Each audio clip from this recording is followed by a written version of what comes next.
Okay, good. So I'll do about 3 to 5 minutes of lecture, then we'll start with a practice. So just reminding everybody what we're doing.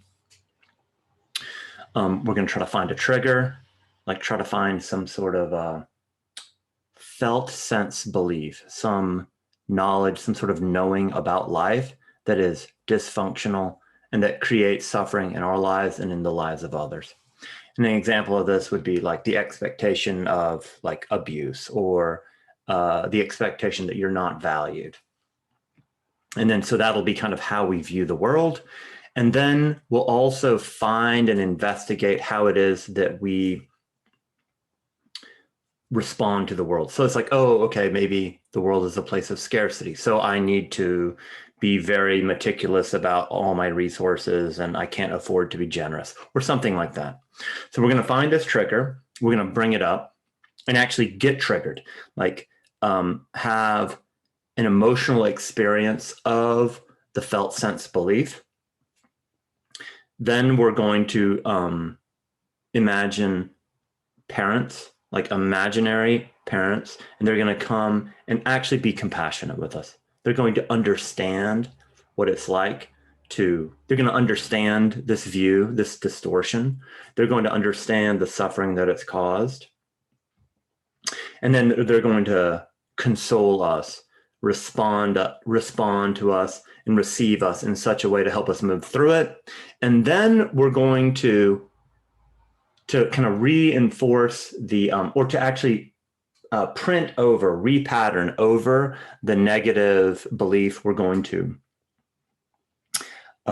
imagine or have an experience of a disconfirming experience. So something that is in a sense the opposite of the belief. Like, so for example, there's something wrong with me and I need to kind of overcompensate for that by being really special.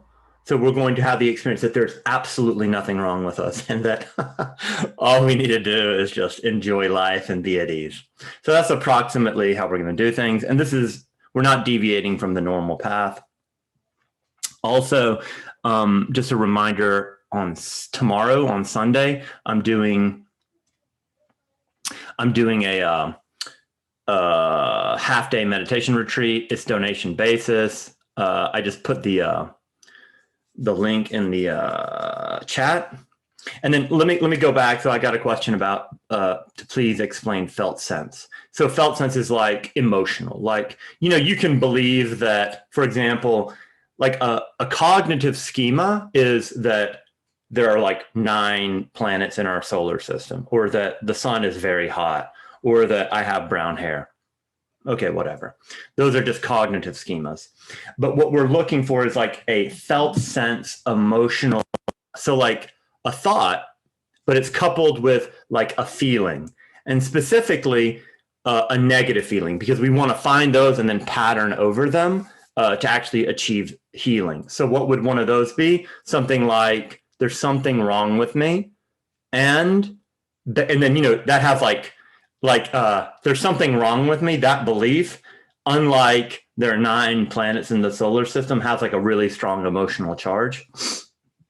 So we're trying to find those kind of felt sense beliefs. Okay, I hope that clarified. All right, so let's start getting ready to meditate. And we'll do a brief meditation on motivation as well. And then one other note before we start. If you get triggered and if you kind of really get uncomfortable, you have full permission, in fact, encouragement to just pause and then do whatever it is that you need to do to get emotionally regulated. I really suspect that nobody will have a problem, but I just want you to have a sense of full permission and encouragement to do whatever it is that you need to do to stay emotionally regulated. Okay, great. So sitting up straight, pushing the crown of the head up towards the ceiling, starting to settle in. And we'll start with a few deep breaths. So inhale very, very deeply and retain the breath below the abdomen. I'm sorry, below the navel.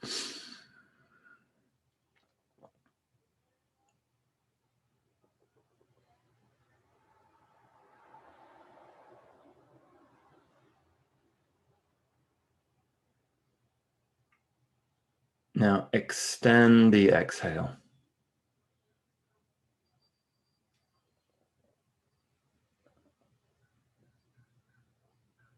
Now inhale very, very deeply and retain below the abdomen. I'm sorry, below the navel.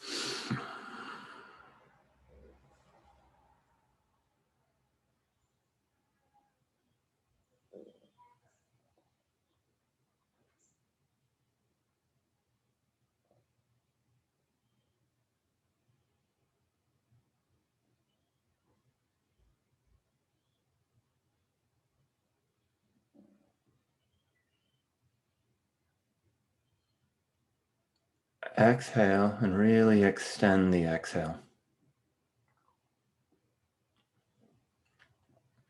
Inhale deeply.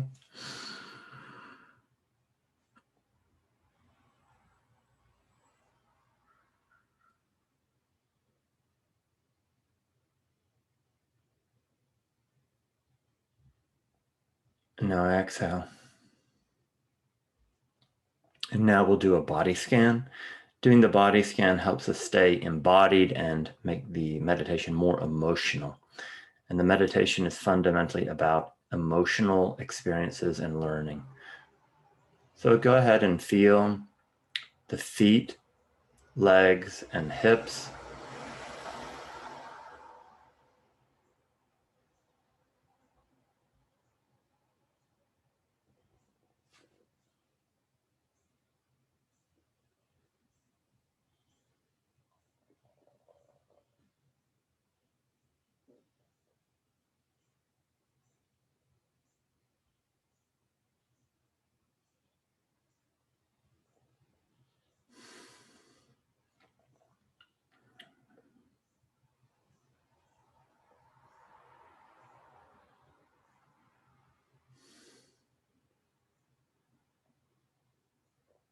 And now feel the abdomen rise and fall.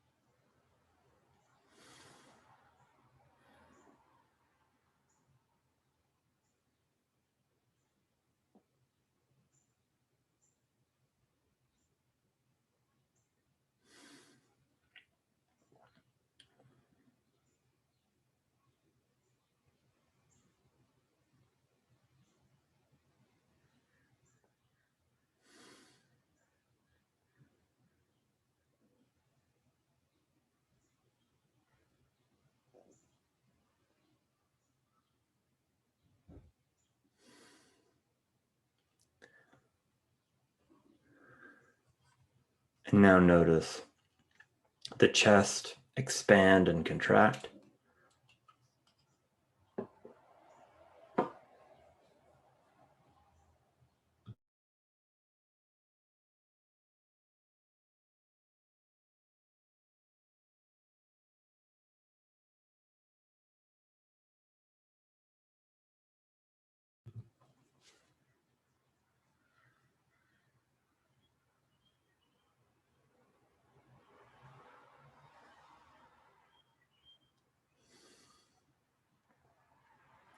And now feeling the shoulders and upper back.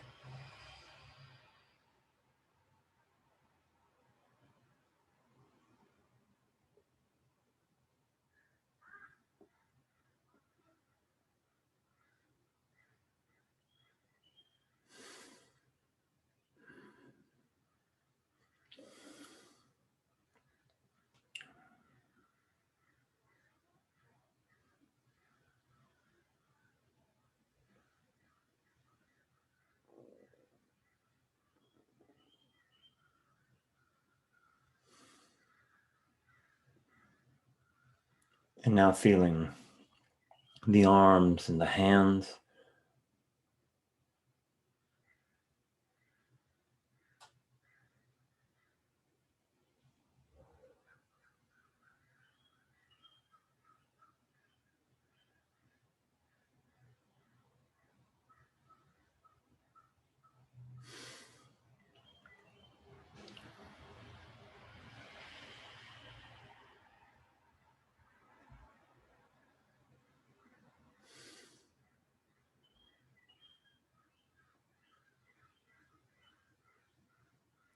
And now feeling the head, neck, and face.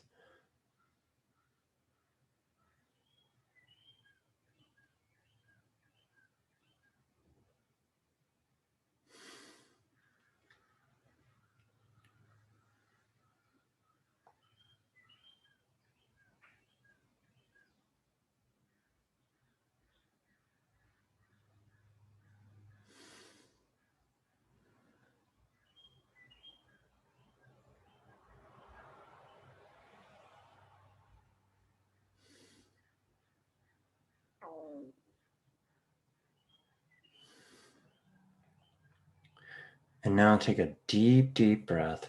Feel the whole body all at once. And now exhale, feeling the whole body exhale and settle all at once. Okay, good. And now we're going to do a meditation on motivation. So, why are you doing these practices? Why are you taking your time with this? Reflect on that for just a moment.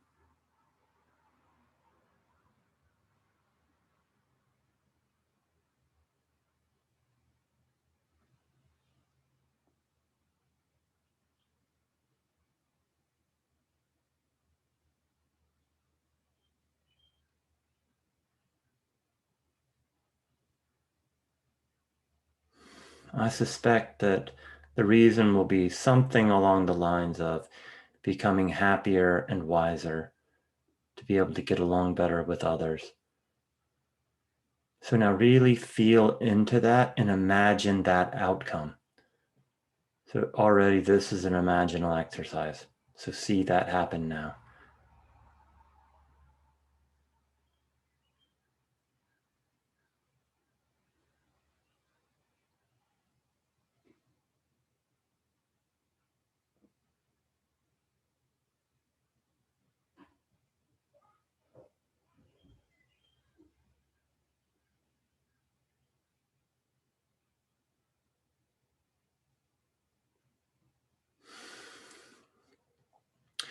And now notice how naturally,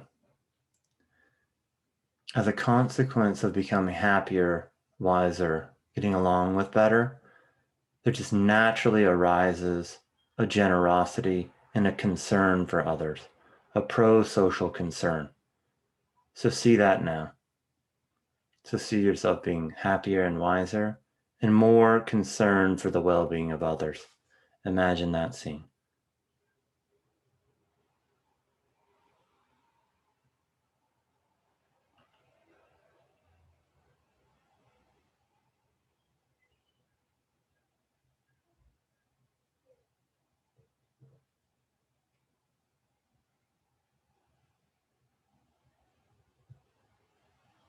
Really feeling into that.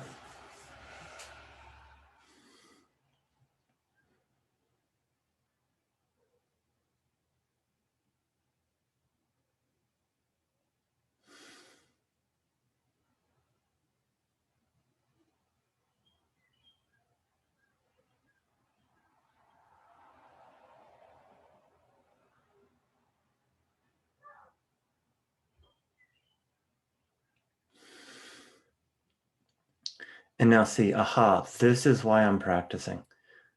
It's good to have an outcome in mind. Feel into that one more time. Feel into the actual quality of motivation.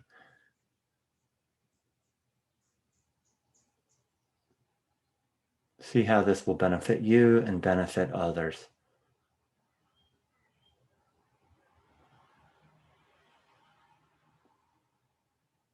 Okay, good.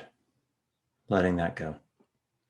So now we'll go about triggering ourselves. So here, reflect back on the last week. This is a good way to elicit a schema to work on, one of these negative felt sense schemas. So look back on the last week.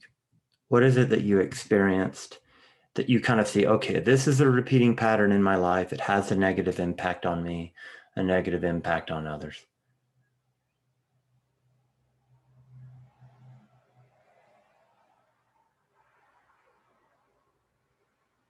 something like shame, something like a sense of scarcity, an expectation of abuse, an expectation of abandonment, a sense of incompetence, a sense of social isolation. All of these are really typical schemas that are very good to work on. So go ahead and take another minute to find it.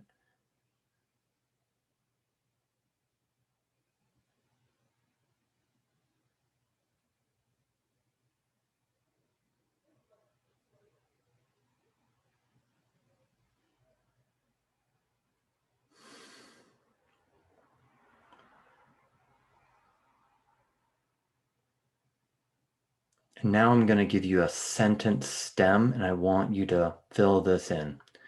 So when I'm believing this thought, when I'm in this schema, the world is this way, or I am this way. And this is something negative, like, oh, there's scarcity in the world. There's not enough. There's something wrong with me. So go over that and get really, really clear on this. And also let yourself get emotionally triggered.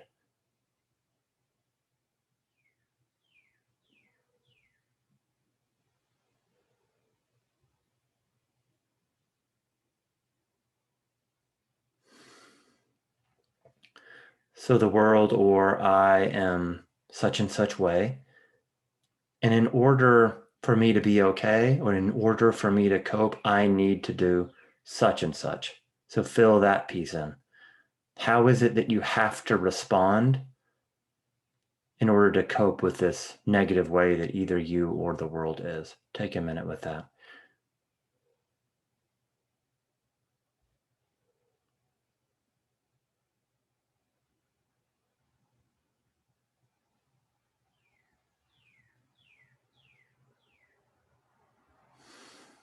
If you want, you can even write it down.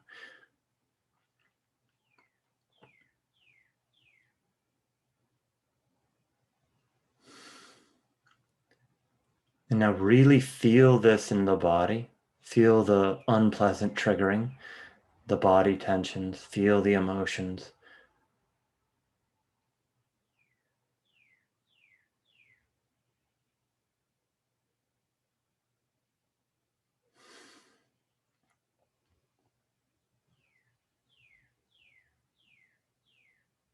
Now notice the mind. What's the mind like when you're believing this schema?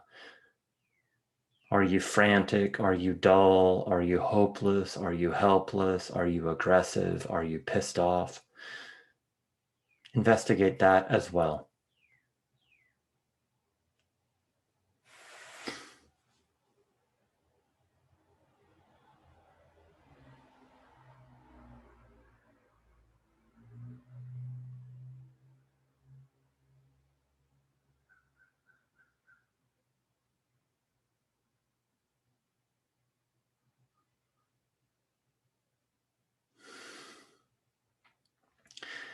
And now, staying in the schema, staying in this negative and warped way of seeing the world, imagine yourself floating above yourself and then floating back on a timeline, likely to childhood, but also possibly to adolescence or adulthood, earlier in life.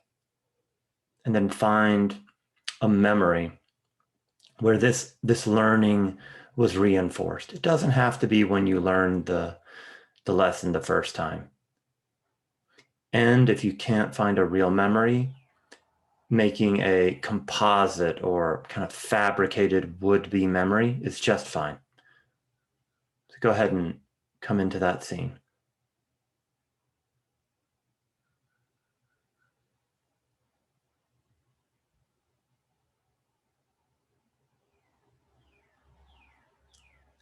And now describe the scene, and you can describe it out loud. All of you are muted. So you can describe it out loud if you like, or silently.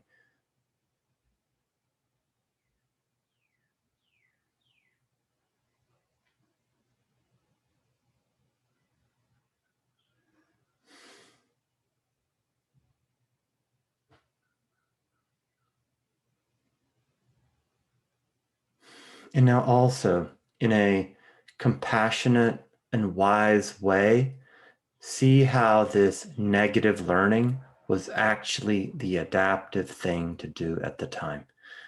This was actually the right response given the situation. It's not the right response anymore, but at the time it was. So see that.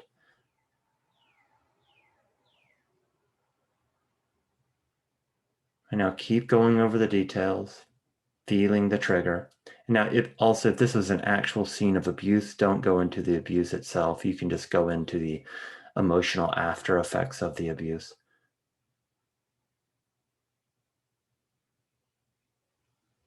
Oh, yeah, I needed to learn this, in a sense, toxic pedagogy at the time. I adapted.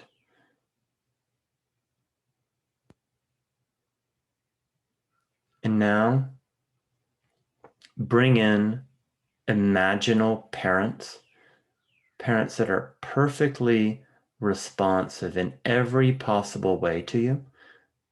They can either remove you from the scene or they can come into the scene.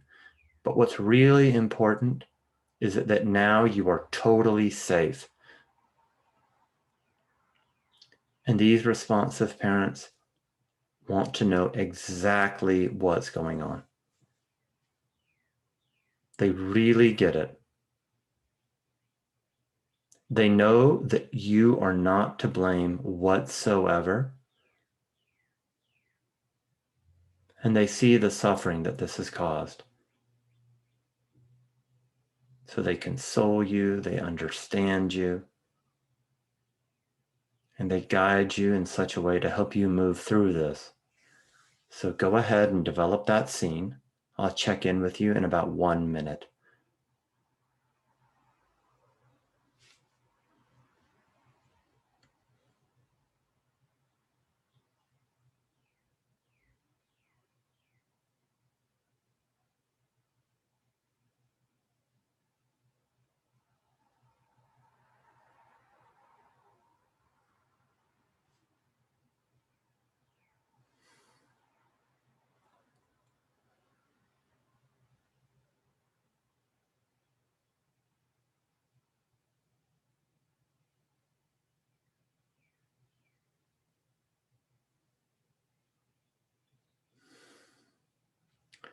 Shape and reshape the scene in such a way to get your needs met. And also notice how these responsive parents are really happy to meet your needs. This is a joy for them. They love being with you. Keep going.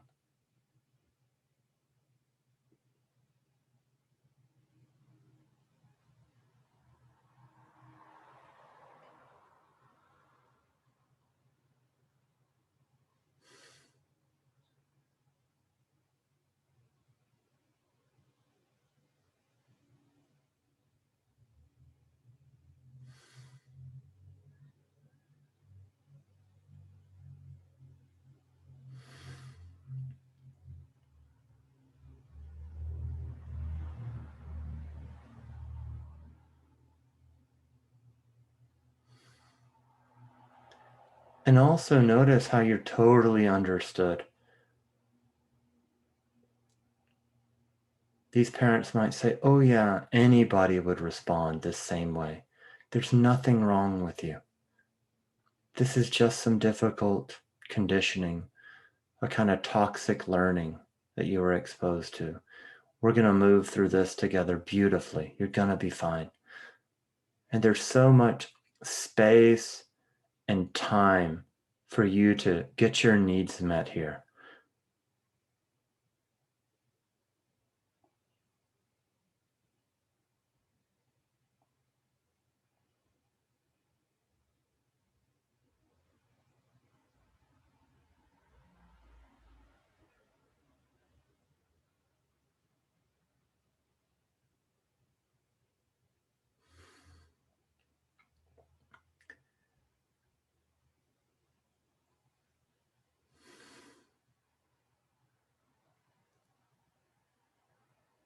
Now also notice how these parents aren't on anybody else's side, or they don't have a balanced view. They're your advocates, and they're myopically on your side. They only support you and see it from your side. Seeing it from your side isn't a total pleasure. They totally agree.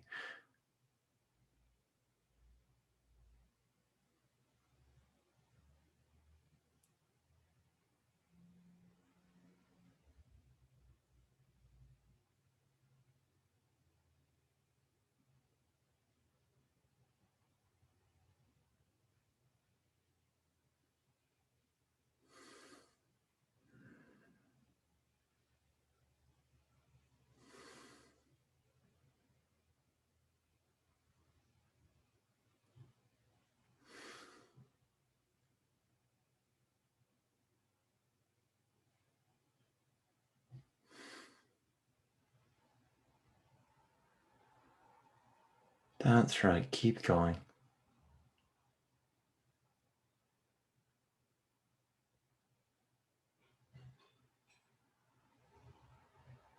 They really get it. And they're there in a really attentive and patient way, sweetly guiding you through this. And all along, you can tell what a delight you are, what a joy you are to these parents. Keep going.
That's right.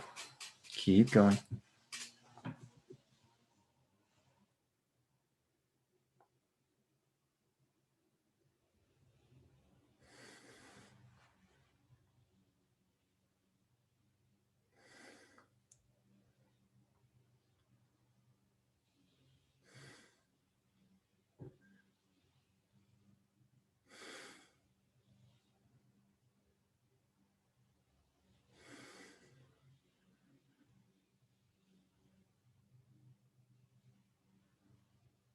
Now notice this attentiveness. Notice how you're totally understood, totally seen and known, and accepted unconditionally.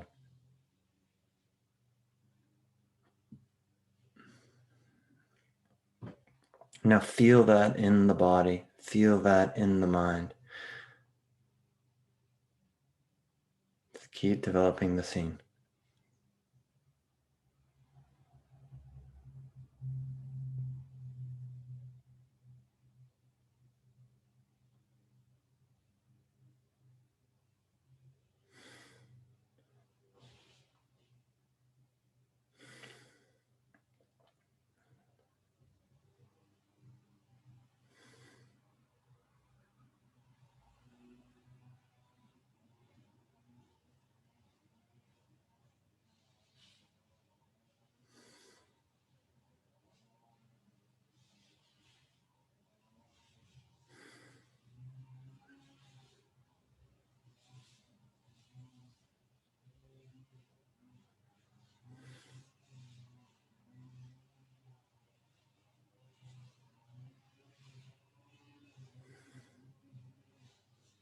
That's right. Keep going.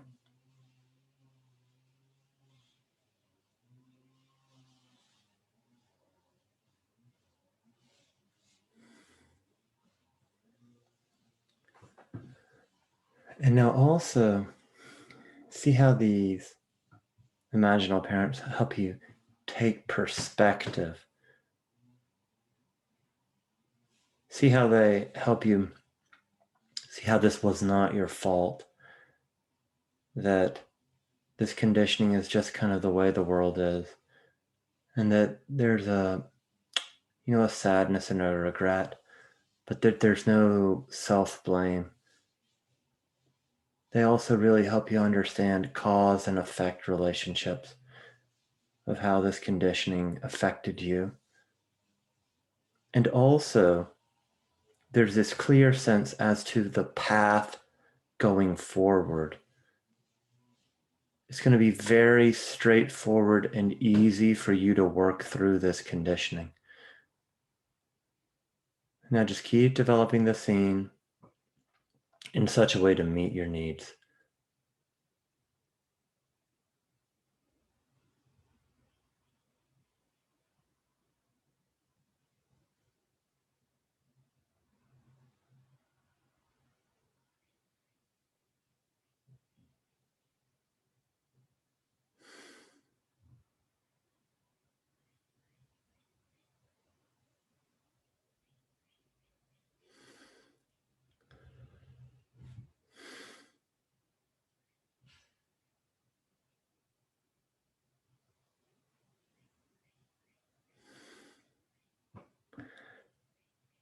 Okay.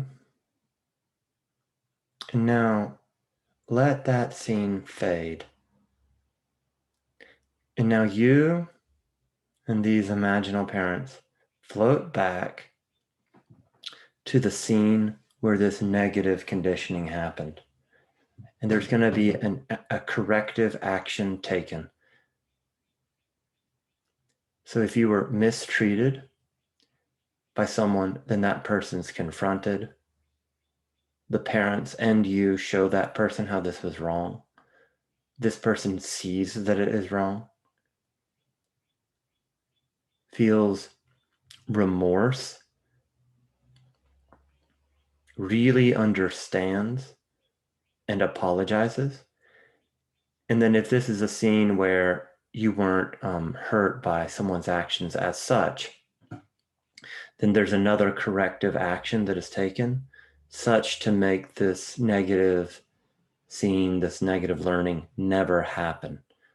So go ahead and develop that scene.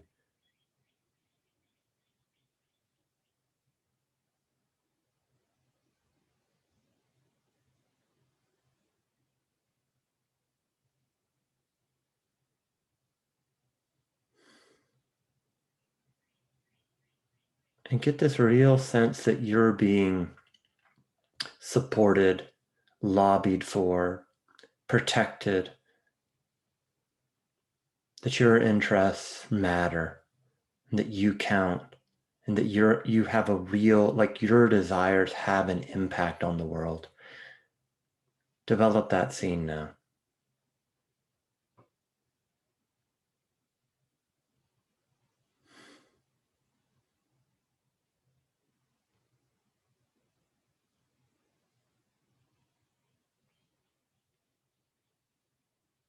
And this might be very emotionally evocative. There's so much space and permission for any feeling that you could possibly have. Anger, rage, irritation, shame. Keep developing the scene.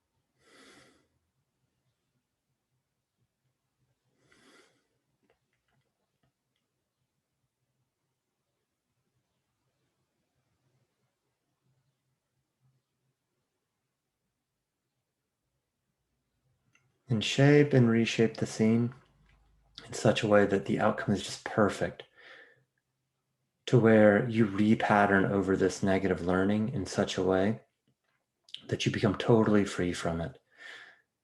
And again, really use your imagination. There's no limits on this.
Shaping and reshaping the scene to get your needs met in just the right way, knowing that this is a complete pleasure and a complete joy for your imaginal parents.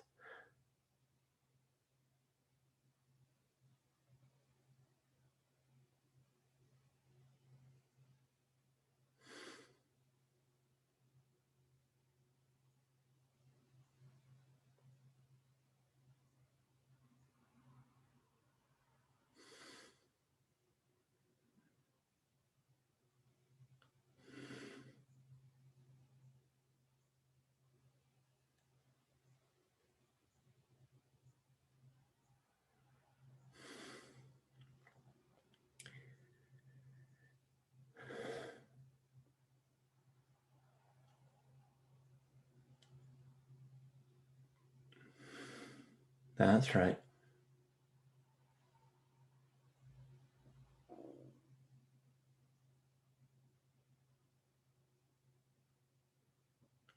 And now touch back into the earlier negative belief about yourself and the world and how you must respond. So, this negative schema, see if you can bring it back up and see what level of triggering is still there. You can put that on a scale 1 to 10.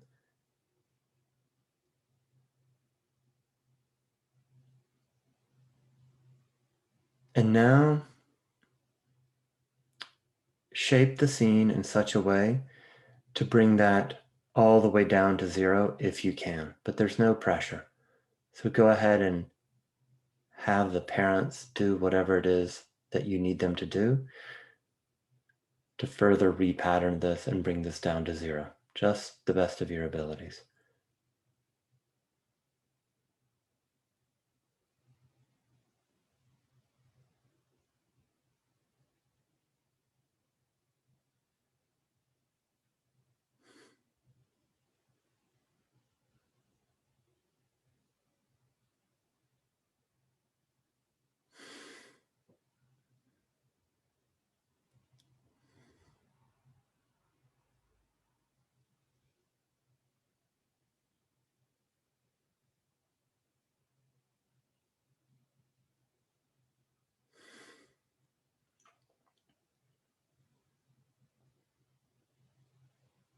That's right.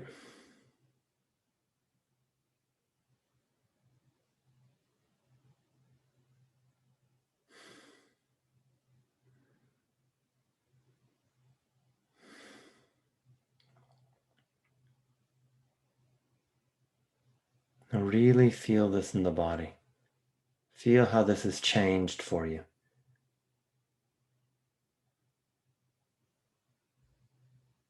And now dissolve that scene.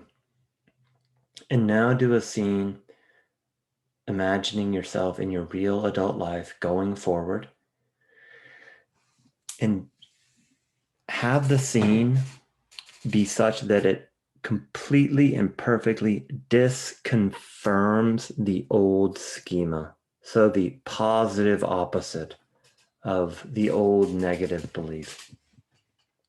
So if it's like, if the belief was, oh, I'm worthless, see how you're prized, see how you're appreciated. Or if it's, oh, I can't take care of myself, see how beautifully you kind of move through the world, so competent. So go ahead and develop the scene of you as an adult going forward with the full support of the imaginal parents and also of any and all other people or others in the scene. Develop that now.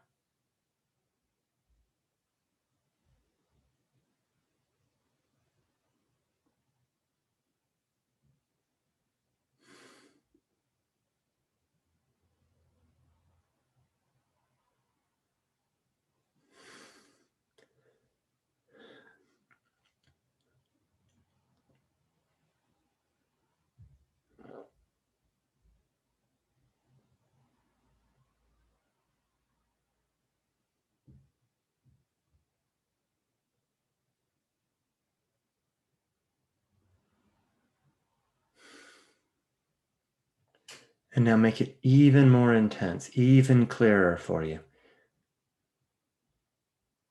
Feel it in the body, feel it in the mind. Notice how the body and mind are coming into conformity with this new knowledge.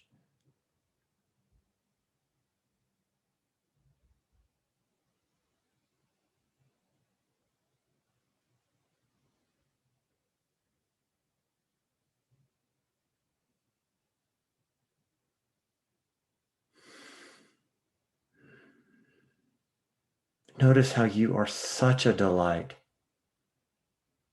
Notice all the confidence and competence with which you move through the world. Notice how you have your desired impact. That you get the responses from the world that you want. Develop that scene now.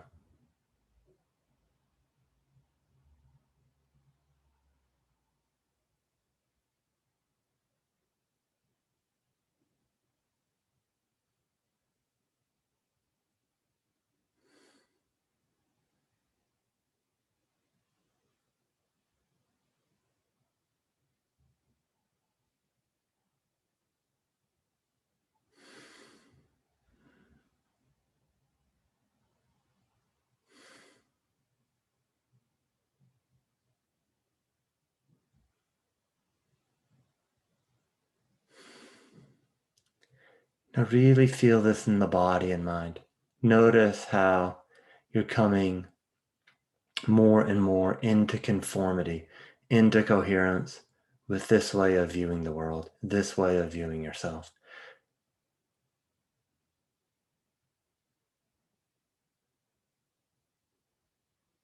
And notice how the way that you think you need to respond to this new way of seeing the world is the exact opposite of the way you thought you needed to respond earlier.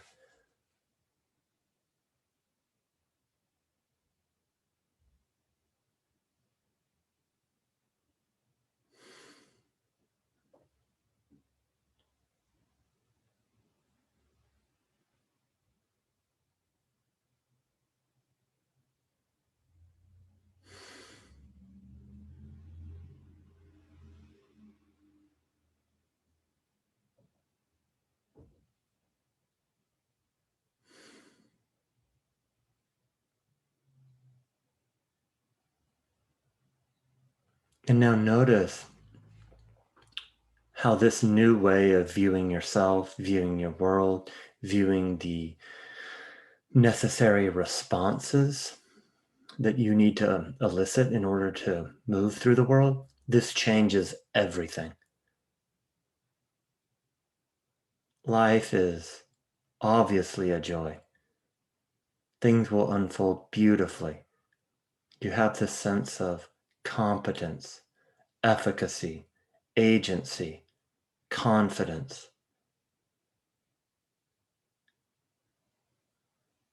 So develop the scene really feeling into all of those qualities.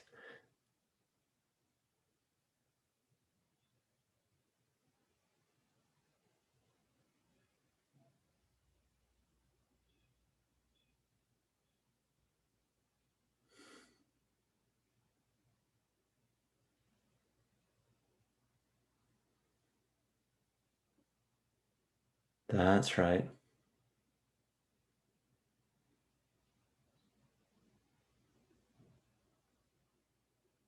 Really feeling that in the body, feeling that in the mind. And now noticing how you're in total conformity with this.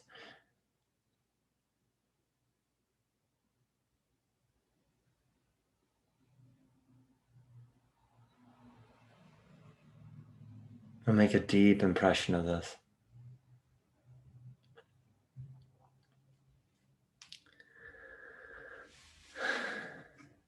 And now dissolve that scene. And we're coming towards the end of the meditation. And now we're going to do an exercise for just a minute on compassion. And this both develops compassion, the heart quality of compassion, and wisdom and understanding, a type of mentalization and perspective taking. So now look back to this old schema of yours.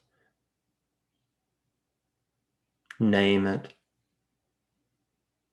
Touch into how difficult it is to live under the yoke of that schema. It's a type of slavery.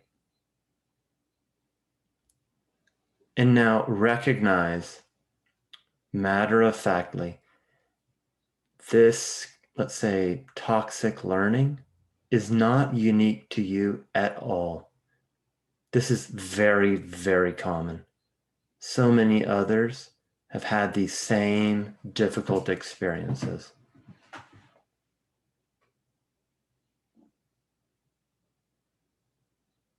And now feel into the suffering of these others.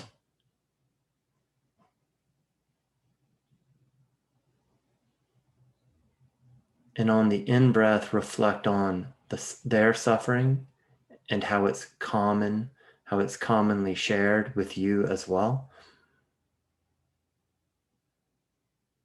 And on the out-breath, send a wish of happiness and ease, of lessening of suffering for others and you included.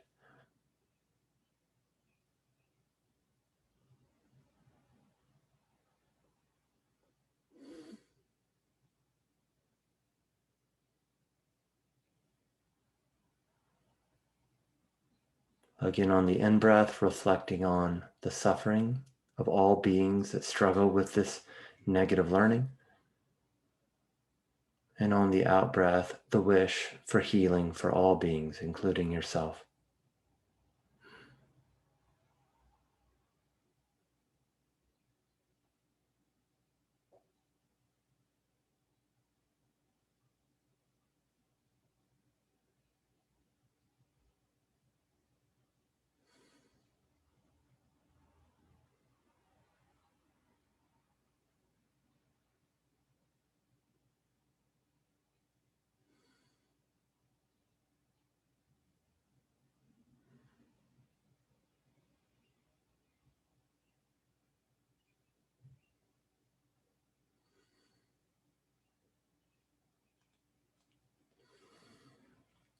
Now really feel into this quality of camaraderie, of shared experience, of not being alone in this suffering.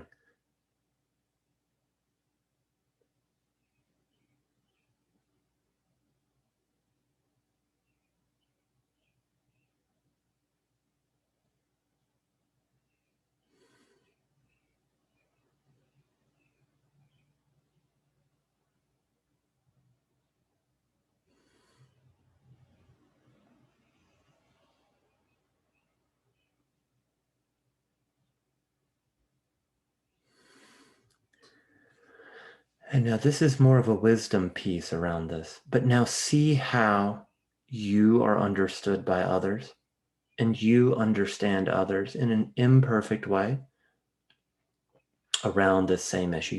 You do have a sense for this. You know what others have been through to some extent.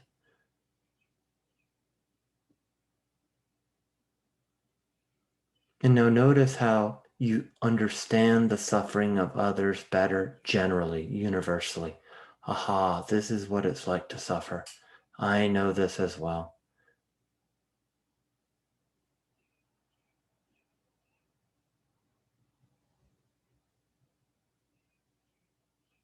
And now notice how you can't help but wish for the lessening of suffering for those that experience this.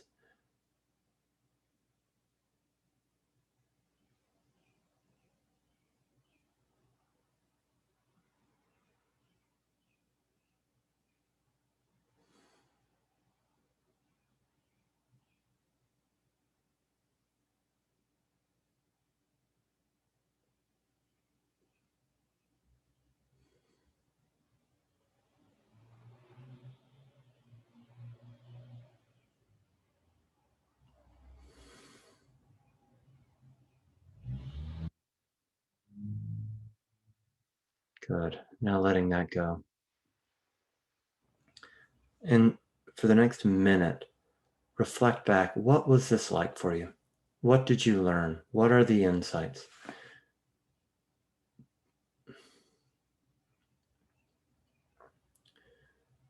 And we'll do kind of question and answer practice reports after this. And so you feel free to, or make a note to mention whatever you're learning right now. Take another minute with that.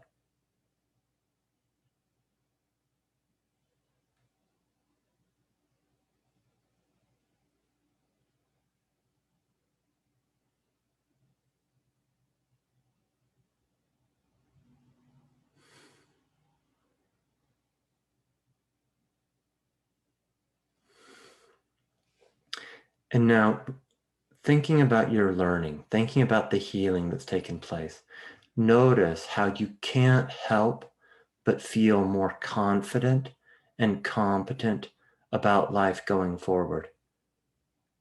Notice how you've taken your own destiny into your hands here. You've reshaped your future. And now feel into this sense of agency and choice.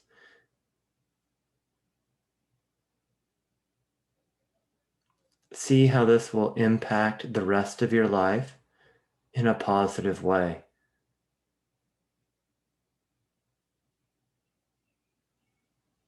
Also notice how these positive changes will have a positive effect on those around you as well.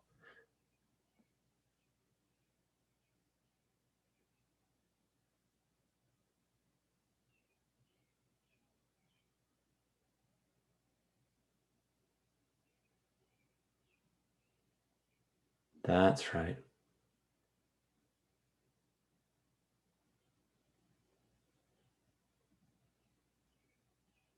And now let that go. Dissolving the scene. Now bring the attention to the rising and falling of the abdomen.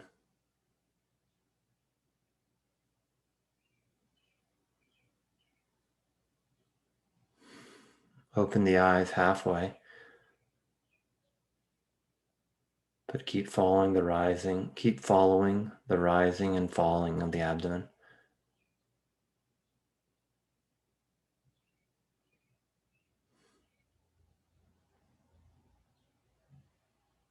And now open the eyes entirely, coming back to the room.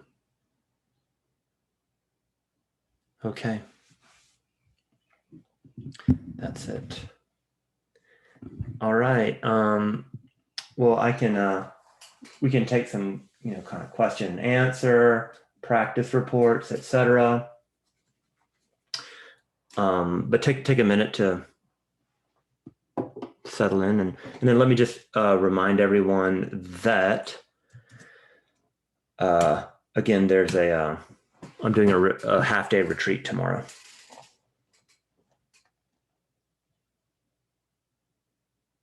Yeah. Thank you, Gabby. Okay, cool. How did that go for people? What questions are coming up? We can take maybe 10 minutes and just talk about it for whoever that wants to stay around, but also if you want to leave now, it's perfectly fine.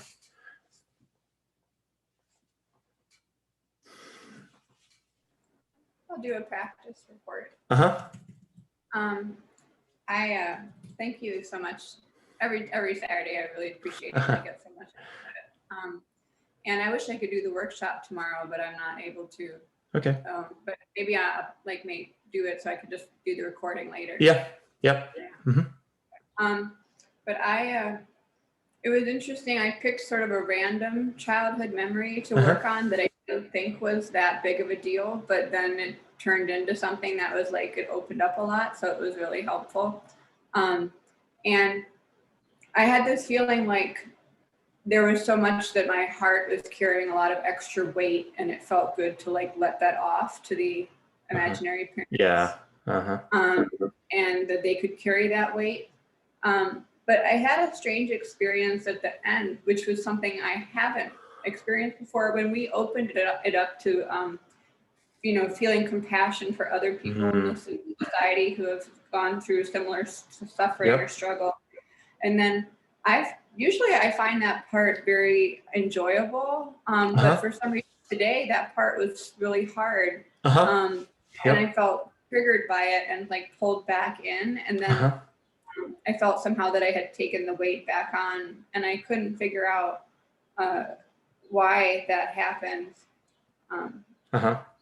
So that's where I was got a little bit lost. Yeah. Okay. So let's see here. So so that's obviously a compassion practice. It's based on Tonglen, which is a Tibetan meditation. Struggling with it is really, really common, and the kind of struggle around it, and it's this do I want this? It's it's kind of. I think this is a little bit of an overstatement, but it's designed to actually be kind of uncomfortable. And so your report is not weird at all. It's a common report. And there's an insight around this, but I don't quite have it. It's not quite concretizing. Let me just see if I can repeat what you reported. So it's okay, you just kind of felt this resistance and this kind of maybe that kind of taking on other people's suffering was triggering and more problematic. So you wanted to push it away. It triggered my own again. Yeah. And sort of, and then it kind of, I felt like it took me back to where I was in a way. Yeah. And then I was oh, they'll never be able to do it. I got negative that they will not be able to heal their suffering. Oh yeah. All this weird stuff came up at that end. Yeah. Okay. Well, a couple thoughts. And I mean, in a sense, it is it's partially meant to trigger the old stuff again. And then so what's interesting about Tonglen and compassion practice is I think that it's actually to be clear, I think just compassion practice is a complete path by itself, because what you're doing is you're looking at suffering and you're actually healing suffering with love. So it has the full antidote encapsulated in it, whereas I think that's less the case with just loving kindness. It's less the case with sympathetic joy. So that's one point. The other thing is, and then this is where it's tricky, and there's a part of me that's a little bit there's a part of me that's a little torn about sometimes teaching this, because I think it can be practiced a little bit incorrectly at times.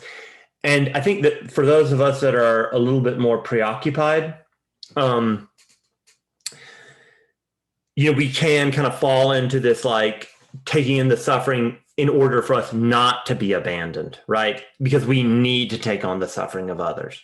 And ideally, and I think over time this gets worked out, but ideally we're reflecting on the suffering of others and wishing them well from a place of security, but it takes a while to kind of figure that out.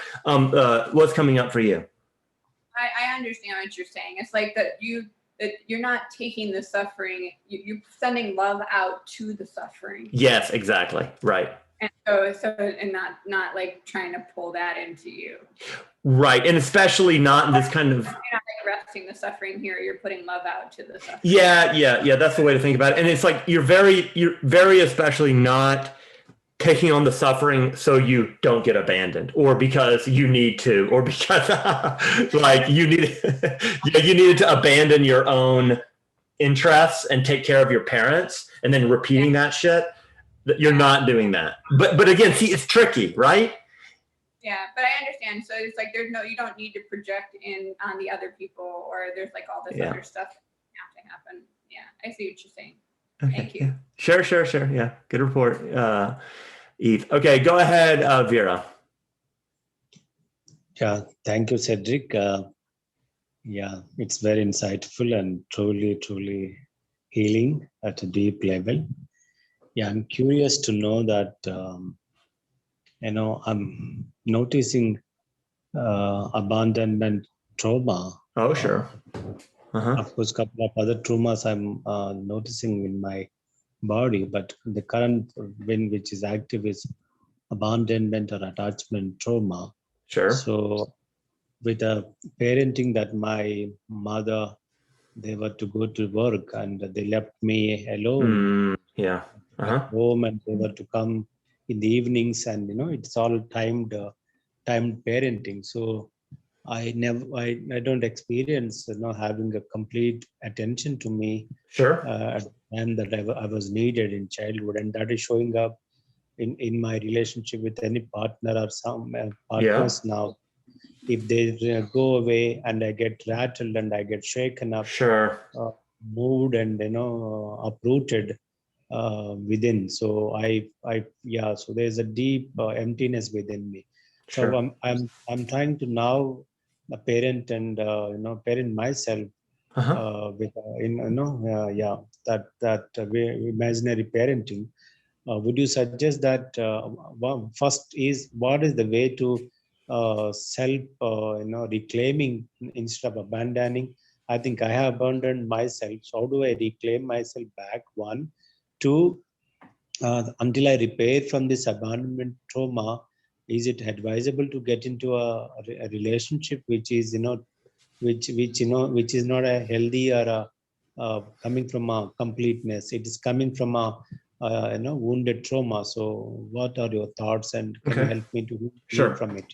Okay, so let me kind of repeat what I understand, and then I'll repeat your 2 questions, and then I'll try to speak to them. So, okay, so you're saying that, you were neglected, abandoned appreciably as a child, that you didn't get a lot of care. And then what I'm understanding is, this learning happened and it's still affecting you and it's having a negative impact. So, and then to be clear, rest assured that this is the very work that we're working on in these kind of meditations. So I think that this will be of help to you. Also, it's always good to go seek out other resources. Psychotherapy is good, etc. So that's 1. 2, I think you said how to own myself. What is the pleasant opposite of abandonment in our healing language? Okay, sure. That's a very specific question. It's do the imaginal exercises with these imaginal parents where they never abandon you. Then bring up the fear of abandonment. It's like, oh no, you're going to abandon me. And then they say, no, of course we won't. Then maybe you want to do other things like, get angry, pitch a fit, present in a way that you expect them to respond with abandonment, and then see how they don't. And so again, what we're doing is, what I'm advising is nothing exotic. It is exactly what we were doing in the meditation. It is exactly what I was saying earlier. You bring up the negative belief, like, oh, if I don't present in the right way, if I maybe get angry, I'll be abandoned. If I don't, present gratitude or present in such and such way, I'll be abandoned. Well, so then in the scene, do the thing that you think you'll be abandoned for, and then notice how you're not abandoned. And then and this is the important part, have as deep and as compelling an emotional experience as possible in the scene. And I just want to reiterate, and I think this is probably clear, but it bears repeating, that we're not doing cognitive, or the emphasis is not cognitive learning. The emphasis is emotional learning. And so you just want to keep emotionally learning the lesson over and over again in this completely hallucinated, fabricated meditation that, I will not be abandoned, that my parents and everyone else, everybody I care for, etc., are always there, waiting in the wings, backing me up. There's that. And then to your second question about, kind of how to manage real world relationships, should you seek out a relationship, etc. So the answer is, I don't know. And I'm very confident in my response. I don't know. However, I think that generally speaking, being in a relationship, having ongoing relationships is better than not, even if they're a little bit dysfunctional. But that's a personal opinion. I'm not an expert in the area. That's just simply how I view it. Am I speaking to your question, and is there more around that? Yeah, the first question seems to be a bit clear, Cedric. But what I'm keen to know is, like, I have a deep down abandonment experiences Right. in a child. Right. Now I want to trigger them. I wanted to really go deep into triggering them. Yes. Go deep, uppermost, severely abandoned situations. Yes. You want to re-experience it. I agree. Good. Re-experiencing time traveling and going there and inner parenting, loving parenting, and come back to the real life through healing and accompaniment. I do. Right. I agree. But what I'm noting is this visualization and imaginary meditative experience is different than actual experience of human presence. Correct. Someone that's right. Available. It's there. Different. That's right. Yeah. So, do you think that giving that to ourselves through this imaginary instruction or visualization is as effective as someone holding us in person? I don't. Well, I'm going to answer a slightly different question. I think it's effective. I also think that it's good and reparative to experience this in real life if you can set this up. However, it might be more difficult to experience it quite in the same way in real life. Maybe you don't find somebody that you click with, et cetera, et cetera. And then I'll also say here that we don't want to fall into a false dilemma. Oh, do you do the meditation and experience getting love and being not abandoned and having your negative schema disconfirmed in the meditation? Or do you do it in real life? No, you want to do it in both if you can. And the meditation, in a sense, is extremely easy, right? This is offered for free. All you do is show up. You can listen to the recordings. In a sense, anybody with an internet connection can do this. So you have greater control and it's more accessible. And so I would say do a lot of it. And it is my experience that these kinds of practices have absolutely have healed me at a level that no other practices have done. And I have I've done over 10 years of psychotherapy, 15 years of meditation, almost a year on meditation retreat all together. And these are the practices that have made the biggest difference. So, so I think I'm speaking to your question. Is there anyone else that has a question before we wrap up? Can I have a little small clarification, Cedric, if I'm allowed? Okay. Yeah, though I go to bed to sleep 2 hours before, but I don't normally fall asleep, due to some pattern or some sort of, this brain starts anxious or panic at that time, between the time I fell on the bed and the time I go to sleep, there's been an hour or 2 hours, and I'll have to take an anxiety pill to really dose myself. So Uh-huh. Do you think the trauma within me is making me active, or is there any way I could visualize myself to fall asleep naturally? Any thoughts on that? Can you help? Okay. So firstly, I'm not an expert in the area. I'm just a meditation teacher. I don't know. I can make a couple of comments on this, but also email me, because I actually have like a document I wrote up about like helpful like meditation and sleep and things like that. There's a couple of pieces of advice, and I'll go over them very briefly, is like, don't lie down. If you can't sleep, don't lie down, sit up and meditate. And then fight the urge to lie back down and fall asleep. Fight it as long as you can. And then only when you're like, you cannot handle it anymore, then lie down. And then it's also helpful to like get up and go to sleep at the exact same times. And then also in the mornings, go and look towards the sky, towards the sun, and that helps entrain. And then also, if you're in a position to get it, taking magnesium before you go to bed is also very helpful. But let me end it there, because I view that as a little bit outside of the purview of the course here. So, okay, let's go ahead and wrap it. Can you share your no. Excuse me? Your mail ID, please. Yeah, email me. Email me through the site. It's info@attachmentrepair.com. Okay. Yep. All right. So, okay. Well, thank you, everyone. Just to repeat, we're going to do a meditation retreat tomorrow. Thank you, everybody.